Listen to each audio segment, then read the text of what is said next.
பொதுச் செயலாளராக இருக்கக்கூடிய எடப்பாடி பழனிசாமி அவர்கள் எங்களை பார்த்து ஸ்டாலின் பயப்படுறாரு அப்படின்லாம் பேசிட்டு இருக்காரு. ஆனால் கட்சியிலிருந்து ஒருத்தராக கிளம்புற மாதிரியும் தெரியுது. அன்வர் ராஜா போனார். அன்வர் ராஜா முஸ்லீம். அன்வர் ராஜாவுக்கு ராமநாதபுரத்துலேயோ இல்லை திருவாடானையிலையோ முதுகுளத்தூர்லேயோ சீட்டு வாங்கினா ஜெயிக்க முடியும். மைத்ரேயனை பொறுத்த வரைக்கும் மைத்ரேயன் ஓபிஎஸ் கூட இருந்தார், பாஜகவில் இருந்தார், ஆர்எஸ்எஸ்ல இருந்தார், அதிமுகவில் இருந்தார். அவர் ஒரே ஒரு கட்சிக்கு மட்டும் போகல. என்ன கட்சி சொல்லுங்க பார்க்கலாம்? முஸ்லீம் லீக். கேபி முனிசாமி போனால் நீங்கள் சொல்கிறது சரி. செங்கோட்டை போயிருந்தா, திமுக போயிருந்தா, கொங்கு பெல்ட்டில் ஒரு பழைய எம்ஜிஆர் காலத்து ஆள். எடப்பாடி முன்னாள் அமைச்சர்கள் பல பேரை ஒதுக்கி வச்சிருக்காரு. ஏன் ஒதுக்கி வச்சிருக்காருன்னா, இவர்கள் இப்போவும் துரோகம் பண்ணுறான், எதிர்காலத்திலையும் துரோகம் பண்ணிடுவான். உடம்புப்பேட்டையில் ஒரு எஸ்எஸ்ஐயை வெட்டியே கொண்டு விட்டானுங்க. அதே தோப்பில் வேலுமணி தலைமையில் 25 எம்எல்ஏ எடப்பாடிக்கு எதிராக கூடி ரகசிய கூட்டம் போட்டுருக்காங்க. அண்ணா கூட அமைச்சராக இருந்த நெடுஞ்செலி இருக்கிற பொழுது ஜெயலலிதா டப்பா குத்து டான்ஸ் ஆடிட்டு இருந்தது. வேலுமணியை எடப்பாடி கழட்டி விட்டார். ஏன்? அவர் பிஜேபியினுடைய உளவாளியாகவே பார்க்குறார். இப்போ தேமுதிகவும் திமுகவோடு இணைந்து கொள்ளப்போகுது. நேயர்களுக்கு வணக்கம். நிகழ்ச்சியில் சிறப்பு விருந்தினராக மூத்த பத்திரிகையாளர் அரசு விமர்சகர் தமிழா பாண்டியன் இணைந்திருக்கிறார். பேசலாம். வணக்கம் சார், எப்படி இருக்கீங்க? ஓகே. அதிமுகவில் என்னதான் நடக்குது? எடப்பாடி அவர்கள் பொதுச் செயலாளர் அப்படின்னு நான் தேர்ந்தெடுக்கப்பட்டு விட்டேன் அப்படின்னு ஒரு பக்கம் ஒரு ஓபிஎஸ் அவர்களை முழுமையாக ஒதுக்கியாச்சு, அதில் எந்த மாற்றமும் இல்லை. ஆனால் பாஜகவோட கூட்டணி போகிறாங்க. அந்த கூட்டணி வெளியிலேருந்து பார்க்குறவங்களுக்கு ஜெல்லாகலன்னு நல்லா தெரியுது. ஆனால் பொதுச் செயலாளராக இருக்கக்கூடிய எடப்பாடி பழனிசாமி அவர்கள் பேசுகிற இடத்துல எல்லாம் வந்து எங்கள் கூட்டணி ஜெல்லாயிடுச்சு, நாங்கள் ஒற்றுமையாக போகிறோம், எங்கள் கூட்டணி மாபெரும் கூட்டணி, இன்னும் பல கட்சிகள் வந்து இணைவாங்க, எங்களை பார்த்து ஸ்டாலின் பயப்படுறாரு அப்படின்லாம் பேசிகிட்டு இருக்காரு. ஆனால் கட்சியிலிருந்து ஒருத்தராக கிளம்புற மாதிரியும் தெரியுது. ஓபிஎஸ், டிடிவி தினகரன், சசிகலா அவங்களெல்லாம் வெளியில் அனுப்புனாங்க. அதெல்லாம் முடிஞ்சிருச்சு. இப்போது அன்வர் ராஜா போனார். அடுத்து மைத்ரேயன் திமுகவிற்கு வந்திருக்காரு. ஏன் இந்த படையெடுப்புகள்? அது ஒரு விஷயம், அடிப்படையாக ஒரு விஷயம் என்ன பார்க்கணுன்னா, அதிமுகவில் இருக்கக்கூடிய ஒரு மிகப்பெரிய கட்டமைப்பு என்னன்னு கேட்டால், அடிப்படை தொண்டர்கள்.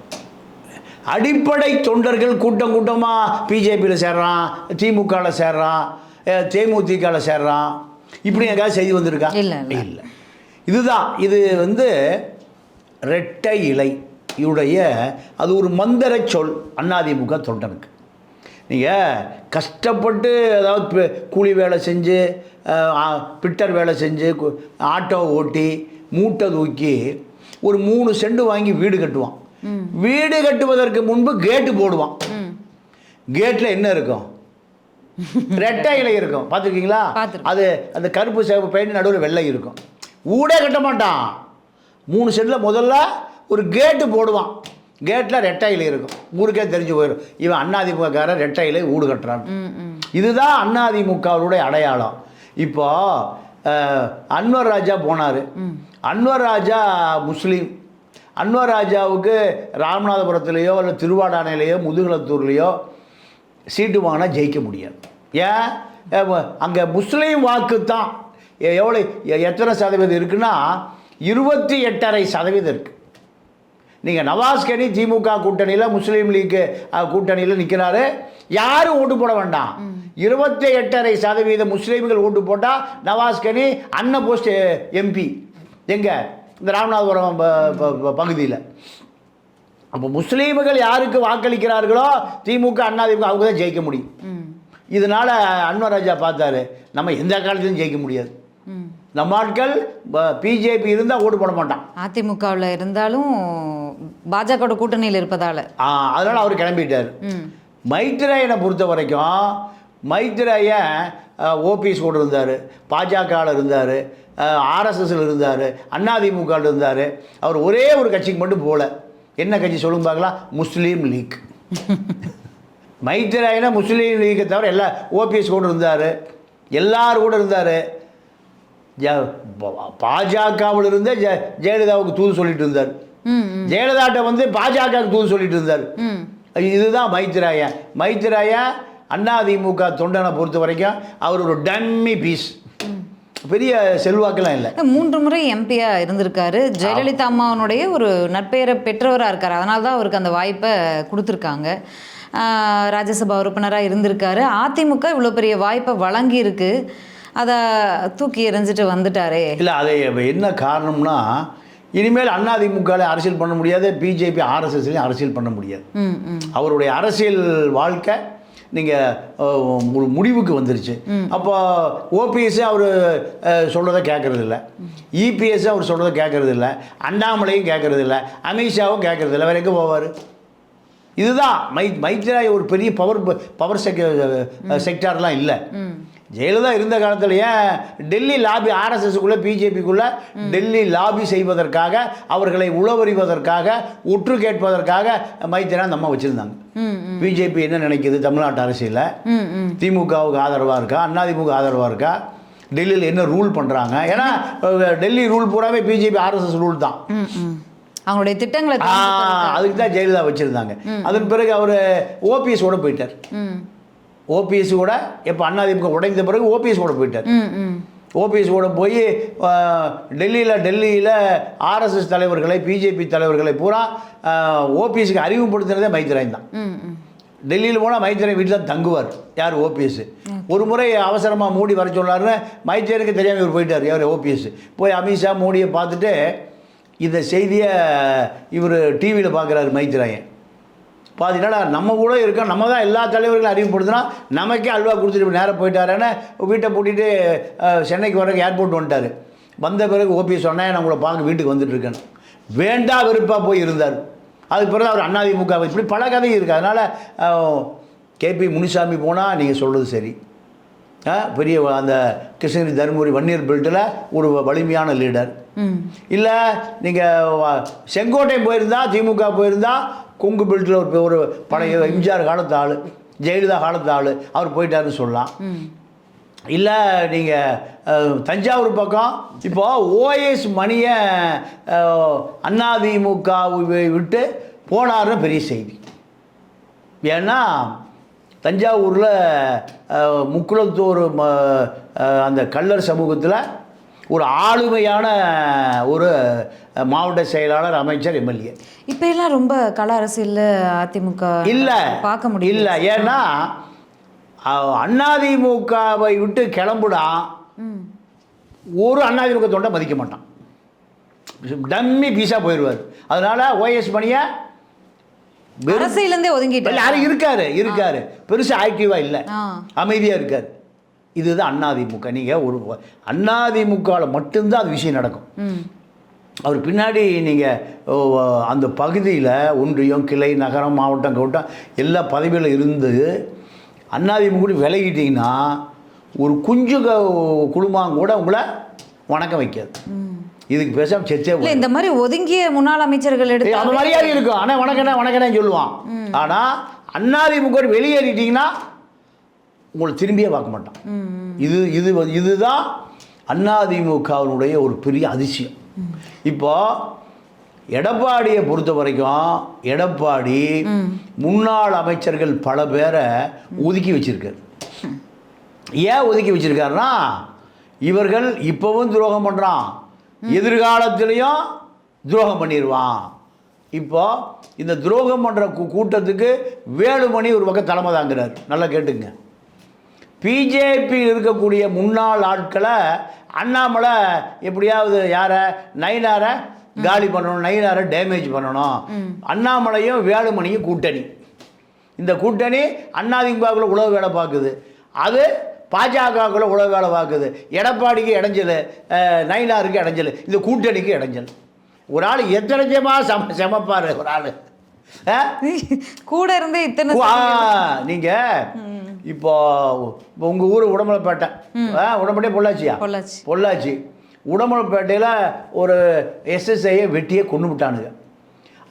அதே தோப்பில் வேலுமணி தலைமையில் 25 எம்எல்ஏ எடப்பாடிக்கு எதிராக கூடி ரகசிய கூட்டம் போட்டிருக்காங்க. ரகசிய கூட்டம் போட்டிருக்காங்க. இது நடந்தது எப்போ? ஒரு 1 வருஷத்துக்கு முந்தி.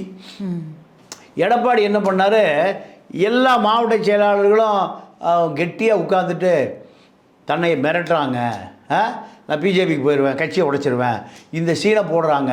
அதனால் அவர் என்ன பண்ணாருன்னா 234 சட்டமன்ற தொகுதி இருக்குல்ல, 2 தொகுதிக்கு ஒரு மாவட்ட செயலாளர்னு மாவட்ட செயலாளருடைய அதிகாரத்தை பறிச்சிட்டார். பறித்த பிறகும் இந்த பழைய மாவட்ட செயலாளர் பூரா, யோ வன்னியல்பேட்டில் நான் தாயா கிங்கு, யார் சிவி சண்முகம், என்னை தாண்டி யாரும் உள்ளே போக முடியாது. யார் சொல்கிறது? சிவி சண்முகம். வேலுமணி தங்கமணி 2 பேரும், கொங்கு பெல்ட்டில் நான் தாயா அதிமுக, அவ்வளோ பேருக்கு நான் தான் பணம் கொடுத்து ஜெயிக்க வைக்கிறேன், என்ன மாரி யாரும் உள்ளே போகக்கூடாது. சவுத்தில் ஓபிஎஸ், முக்குளத்தூருக்கு பூரா நான் தான் பிரதிநிதி, பல கோடி முக்குளத்தூர் தலைவர்களுக்கு நான் சொன்னால் கேட்பான், அதிமுக ஒன்றுமே இல்லை, டம்மி பீஸுங்கிறது யாரை? எடப்பாடியை. இந்த பக்கம் வைத்திலிங்க மன்னார்குடி கும்பல், இந்த பக்கம் இப்படி ஆளாளுக்கு பார்த்தாரு. இப்படியா சொல்லிட்டு இருக்கிறீங்க? அப்போ ஒன்றிய செயலாளர் கூட மாவட்ட செயலாளர், எத்தனை மாவட்ட செயலாளர்? முதல்ல இருந்த மாவட்ட செயலாளர் ஒரு 50-55 பேரை 234 2 பங்குங்க, 118 பேர் 17 பேர். அப்போ 117 மாவட்ட செயலாளர் ஆக்கிட்டார். இந்த 50 மாவட்ட செயலாளரை 67 மாவட்ட செயலாளர் அதிகமாக்கிட்டார். ஆன பிறகு ஒன்றிய செயலாளர் பூரா இப்போ மாவட்ட செயலாளர் ஆகிட்டான். இப்போ முதல்ல வேலுமணி கிட்டக்கு கீழே ஏறக்குறைய ஒரு 10 முதல் 15 மாவட்ட ஒன்றிய செயலாளர் இருந்தாங்க. இப்போ ஒன்றிய செயலாளர் பூரா வேலுமணிக்கு ஈக்குவலாக வந்துட்டான். வந்தவர் அண்ணா சௌரியமா அப்படின்ட்டு போகிறான். அப்போ எடப்பாடிக்கு ஒரு ஷார்ட் ட்ரீட்மெண்ட் கொடுக்கணுன்னு யார்?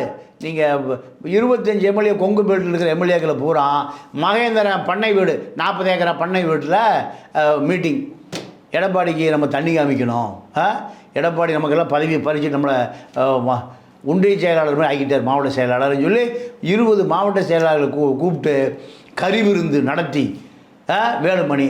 அப்போது பெருந்துறை எம்எல்ஏ ஜெயக்குமார் என்ன பண்ணுறாரு, அவர் தான் இப்போ எடப்பாடி பிறந்த நாளுக்கு 50 பேருக்கு ஆட்டோ வாங்கி கொடுத்துருக்காரு இலவசமாக. ஒரு ஆட்டோ எப்படி 2-2.5 லட்ச ரூபா வரும், 1 கோடி ரூபா, 3.5 லட்ச ரூபா. அப்போ 3.5 கோடி ரூபாய்க்கு 100 ஆட்டோ வாங்கி கொடுத்துருக்காரு. ஒரு ரியல் எஸ்டேட்டில் 10 கோடி வருமா? அதில் வாங்கி கொடுக்குறது தானே, எம்எல்ஏன்னு சொத்தை பற்றி வாங்கி கொடுக்குறாரு. அப்போது இந்த ஜெயக்குமாரை வேலுமணி மகேந்திரன் பண்ணை வீட்டில் ஜெயக்குமார் தாக்கப்பட்டார். இந்த மகேந்திரனுடைய இந்த கொலைகோஷ்டி இப்போ என்கவுண்டர் பண்ண ஆட்கள் தான் இதை தாக்கியதாக சொல்கிறோம். அப்போது இந்த பண்ணை வீட்டில் என்ன நடந்திருக்குன்னு புரிஞ்சு போச்சா? எடப்பாடியை கவிழ்ப்பதற்கு கூட்டம் நடந்த இடம்தான் மகேந்திரனுடைய 40 ஏக்கரா தென்னந்தோப்பு. 40 ஏக்கரா தென்னந்தோப்பில் அப்பா மக அத்தனை பேர் அக்யூஸ்டு. போலீஸ் தேடப்படுகிற குற்றவாளியை யார் வச்சுருக்கா? மகேந்திரன். இது மகேந்திரன் வைத்திருந்த இந்த கும்பல் பெருந்துறை எம்எல்ஏ ஜெயக்குமார் சொல்கிறாரு, நம்ம எடப்பாடியை எதிர்த்து அரசியல் பண்ணக்கூடாது, எடப்பாடி நமக்கு தலைவர். இப்போ வேலுமணி ஆட்கள் யார் அடிக்கிறாங்க? ஜெயக்குமார் அடித்து சட்டையை கழிச்சு விட்டானுங்க. எங்கே நடந்தது? மகேந்திரன் பண்ணை வீட்டில். அப்போது அதிமுகவுக்குள்ள எதிரி எங்கே இருக்கான்? வெளியில் இல்லை, உள்ளேயே இருக்கான். அப்போ ஒரு எடப்பாடி என்னதான் பண்ணுவார்? செங்கோட்டையை காவி ட்ரெஸ்ஸை போட்டு டெல்லியிலே உட்காந்துருக்கார். மெட்ராஸுக்கு வரும்போது தான் வெள்ளை சட்டை வெள்ளை வெட்டி கட்டுறது, அங்கே போனால் காவி சட்டை கட்டிக்கிறார். இப்போ வேலுமணி ஸ்டைலை பார்த்தீங்களா? ஓம் காளி ஜெய் காளி, அது பார்த்தீங்களா குங்குமத்தை? ஏடா நீ அதிமுக தொண்டையா? எம்ஜிஆர் தொண்டை, ஜெயலலிதா தொண்டை, ரெட்டலை தொண்டை. இப்போ வேலுமணி எந்த ஸ்டைலில் இருக்கார்? ஓம் காளி ஜெய் காளி, குங்குமம் நேரம் எங்கே நெத்திக்கு பின்னாடி தலை வரைக்கும் போகுது. அப்போ நீங்கள்லாம் யாருடைய ஆட்கள்? எப்படா எடப்பாடி அரசியலில் கவுத்துட்டு நாற்காலிக்கு போகலாம்? எந்த நாற்காலி? முதலமைச்சர் நாற்காலிக்கு போகலாம். இதுதான் வேலுமணி, தங்கமணி, வீரமணி, ஹெல்த் விஜயபாஸ்கர் உட்பட அத்தனை துரோகிகளையும் வைத்து கொண்டு இருக்கிற எடப்பாடி, நீங்கள் மைத்திரை ஒரு ஆள் போனால் எந்த சிறு அசைவு கூட இல்லை. நீங்கள் ஜெயலலிதாட்ட நடமாடும் பல்கலைக்கழகம் நெடுஞ்செழியை வெளியே போயிட்டார். அண்ணாவோடு அரசியல் செய்தவர், கருணாநிதியோடு அரசியல் செய்தவர், எம்ஜிஆரோட நிதியமைச்சராக இருந்தவர் இருந்தாரா? மயிலாப்பூரில் அந்த அவர் எத்தனை ஓட்டு வாங்கினார்? 687 ஓட்டு வாங்கினார். அப்போ அண்ணா கூட அமைச்சராக இருந்த நெடுஞ்செழியன் இருக்கிற பொழுது ஜெயலலிதா டப்பாங்குத்து டான்ஸ் ஆடிட்டு இருந்தது. நடந்ததா இல்லையா? எங்கள் தங்கம் படத்தில் எல்லாம் டப்பாங்குத்து டான்ஸ் தான் ஜெயலலிதா முதலமைச்சராகிற பொழுது அந்த அமைச்சரவையில் யாராக இருந்தா, நிதி அமைச்சராக இருந்த நாவலர் நெடுஞ்செழியன் மயிலாப்பூர் 687 ஓட்டு வாங்கிய பிறகு அந்த அம்மா சொன்ன வார்த்தை என்ன தெரியுமா? என்னுடைய ஒரு ரோமம் உதிர்ந்து விட்டதுன்னு சொல்லிச்சு. அப்போது நெடுஞ்செழியனுக்கு இந்த கதை தான். அப்போ யார் மைத்ரேயன் அன்வர் ராஜாவும் ரெட்டை இலையில் ஒரு சிறு துசுறு இல்லை. அன்வர் ராஜா அவரும் சரி, மைத்ரேயனும் சரி, மைத்ரேயன் தெளிவாக சொல்லிட்டு போயிருக்கார். அன்வர் ராஜா மைத்ரேயன் மாதிரி இன்னும் பலர் வருவாங்க எங்கள் பின்னாடி அப்படின்னு சொல்லியிருக்கார். அப்போது இது ஒரு திட்டமாகவே அவங்க நடத்துகிறாங்களா, இல்லை யாருடைய செயல்பாடு இது, என்ன நடக்குது அப்படிங்கிறது இன்னும் ஒரு கேள்விக்குறியாக தானே? ஆமாம், இதில் வேலுமணி அண்ணாமலை கூட்டணி ரொம்ப ஃபிட்டாக இருக்கு. இவர்கள் 2 பேருமே அண்ணாமலைக்கு பிஜேபி அந்நியப்பட்டு போச்சு. நயினார் நாகேந்திரன் வந்துட்டார். வேலுமணியை எடப்பாடி கழட்டி விட்டார். ஏன்? அவர் பிஜேபியினுடைய உளவாளியாகவே பார்க்குறாரு. யாரை? வேலுமணி. இப்போ மோடி வந்தப்போ எடப்பாடி சந்திக்கலை. யார் சந்திச்சா? வேலுமணி சந்திச்சார். ஏயா போய் கேட்டேன்னு கூப்பிட்டு கேட்டார். நீங்கள் all India tournament karate tournament நடந்தது, அதுக்கு வாழ்த்து. நீ என்ன கராத்தே நீ டப்பாங்குத்து டான்ஸ் ஆடுறதில்ல, நீ ஏயா போன? இல்லை போய் பார்த்தேன். அப்போது அந்த நட்பை என்ன பண்ணுறாரு? தொடர்ந்து கொண்டே இருக்கிறார். சரி, இதில் இப்போது அடுத்தடுத்து கிளம்பி வராங்க. இல்லை இந்த 2 பேர் வந்தால் கூட ஓகே. ஏற்கனவே திமுக கூட்டணி கட்சிகளுக்கு தொகுதிகள் ஒதுக்குவதிலே ரொம்ப சிக்கலாக இருக்குது. நாடாளுமன்ற தேர்தல் சரி, கடந்த இவங்க வெற்றி பெற்று ஆட்சி அமைக்க அந்த 21 தேர்தலே பல சிக்கலோட தான் தொகுதி பங்கீடுலாம் பண்ணாங்க. இப்போ இந்த தேர்தலில் எலெக்ஷன் அறிவிக்கிற 10 மாதம் முன்னாடி இருந்து விசிகாவும் சரி, காங்கிரஸும் சரி, எல்லாருமே தொகுதிகளை கேட்க ஆரம்பிச்சிட்டாங்க, மதிமுக உட்பட. இப்படி இருக்கும்போது அதிமுகலேருந்து வராங்க, எங்கேருந்து வந்தாலும் வர வைக்கிறோம் அப்படின்னு சொல்லி எல்லாரையும் பிடிச்சி திமுகவுக்குள்ளே போட்டால், ஏற்கனவே பொறுப்பு கொடுத்தவங்களுக்கு, சீட்டு கொடுத்தவங்களுக்கு கட்சியிலேயே கொடுக்க வேண்டிய நிர்பந்தம் இருக்கும். அதனால் பகைகள் தேர்தல் நேரத்தில் யாரையும் பச்சக்கூடாது. இதில் கூட்டணி கட்சிக்கு 1-2 குறைஞ்சா அவங்க கேட்குறது கொடுக்க முடியலன்னா சிக்கல் ஏற்படும். எல்லாரும் ஒரு பக்கம் முறிச்சிட்டு இருக்கு. செல்வ பிறந்தகை ஒரு பக்கம் இருக்கார், வைகோ அவர்கள் கோவத்தில் இருக்கார், ராஜ்யசபா சீட்டு தரலன்னு சொல்லிட்டு. வேல்முருகன் எப்பயுமே சட்டமன்றத்தில் கேள்விகள் கேட்டுக்கிட்டே இருப்பார் எதிர்த்து. அவர் இந்த முறை ஒத்த சீட்டுன்னு பெருசாக பேசப்படுறதுனால அவர் கண்டிப்பாக தொகுதி அதிகமாக கேட்பார். விசிக ஏற்கனவே பேச ஆரம்பிச்சிட்டாங்க, ரெட்டை இலக்க சீட்டு கன்ஃபார்மாக வேணும், 15 தொகுதி வேணும்னு கேட்டுட்டு இருக்காங்க. இதில் வர்றவங்களுக்கெல்லாம் கண்டிப்பாக இவங்க அதிமுகலேருந்து வராங்க, முன்னாள் அமைச்சர், முன்னாள் எம்பி அப்படிங்கும்போது ஒரு கொடுக்க வேண்டிய இடத்துல இருப்பாங்க. அப்போ திமுக என்ன பண்ண போகுது? சிக்கல் இல்லையா அது திமுகவுக்கு? இல்லைம்மா, திமுகவுக்கு எந்த சிக்கலும் இல்லை. ஏன்னா இப்போது தேமுதிகவும் திமுகவோடு இணைந்து கொள்ள போகிறது. நீங்கள் ஏவா வேலு பேசி முடிச்சிட்டார், தெலுங்குலேயே மாற்றாடி முடிவு பண்ணிட்டார். இதுதான். அப்போது இந்த கூட்டணி திமுக 150 சீட்டு எப்படியாவது நிற்கும், தனி பெரும்பான்மை. இது அதிமுக திமுக 2 பேருடைய ஃபார்முலா. மீதி 84 சீட்டு இருக்குது. 84 சீட்டுக்குள்ளே தான் கணக்கே. நீங்கள் கூட்டணி விட்டு வெளியே போனாலும் சரி, கூட்டணிக்குள்ளே உள்ளே வந்தாலும் சரி, தனியாக போனாலும் சரி, இதுதான் கணக்கு. போன முறை கொடுத்த அதே சீட்டு தான். சிபிஐ, சிபிஎம், விசிகா, வைகோ, காங்கிரஸு, இப்படி எல்லாருக்குமே பழைய சீட்டை ஏற்றுக்கொண்டு தேர்தலை சந்திப்பதை தவிர வேறு வழியே இல்லை. இவங்க எங்கேயும் வெளியே போக மாட்டாங்க. வெளியே போய் பாஜக அதிமுக கூட்டணி போய் சேருவாங்க. இதுதான் திமுகவுடைய பலம். இவங்க கம்யூனிஸ்ட் என்றைக்குமே இந்த கூட்டணி விட்டு எதிர்கூட்டணி ஏன்னா எதிர்கூட்டணி யார் இருக்கா? பிஜேபி இருக்குது. இது சிபிஎம்முக்கு அதுதான், சிபிஐக்கு அதுதான், காங்கிரஸுக்கு அதுதான், வைகோவுக்கு அதுதான், திருமாவுக்கு அதுதான், எல்லாருக்கும் அதே தான். முஸ்லீம் லீக்கு கூட அங்கே போக முடியாது. அங்கே யார் இருக்கா? காவி சட்டை இருக்குது, காவி வேட்டி இருக்குது. அதனால் எந்த குழப்பம் வராது. எல்லா தேர்தலுக்கு முன்பு சீனை போடுறது தான். இவங்க எப்படி இருக்காங்க, ஒற்றுமையாக எவ்வளவு தூரம் திமுகவை தூக்கி பிடிக்கிறாங்கன்னு நம்ம இந்த சுகாதார பணியாளர் போராட்டத்தையும் பார்த்து திமுகவுக்கு யாரும் இடைஞ்சல் கொடுக்கல. பல தலைவர்கள் ராத்திரி 12 மணிக்கு போய் பார்த்துட்டு வந்துட்டாங்க. தீக்கதிரில் ஒரு நாள் ஆதரவு தெரிவித்து ஒரு படம் போடுறதோடு அது வேலை முடிஞ்சுது. முத்தரசு அந்த பக்கமே போகிறதே தவிர்த்துட்டார், பீச் வழியாக போக ஆரம்பிச்சிட்டார். அப்போ இந்த போராட்டம் இப்போ கடைசியில் யார்கிட்ட வந்து சேர்ந்துருக்கு? சின்மயி, அம்பிகா, ராதா, இப்போ நம்ம சகோதரி ஷகிலாவும் அங்கே போயிருக்கணும். ஷகிலா சாதி ஆணவ படுகொலைக்கு எதிராக கமிஷன் ஆஃபீஸுக்கு போயிருக்கு நம்ம சகோதரி. அதனால் இப்போ இவர்களெல்லாம் அரசியலுக்கு வர ஆரம்பிச்சிட்டாங்க. ஏன்? கம்யூனிஸ்டுகள் போராடலை, காங்கிரஸ் போராடலை, அண்ணன் திருமா போராடலை, எல்லாம் திமுகவில் ஓய்வில் இருக்காங்க. அதனால் நடிகைகள் கோடம்பாக்கம் பூரா இப்போ கிளம்பி வந்துருச்சு.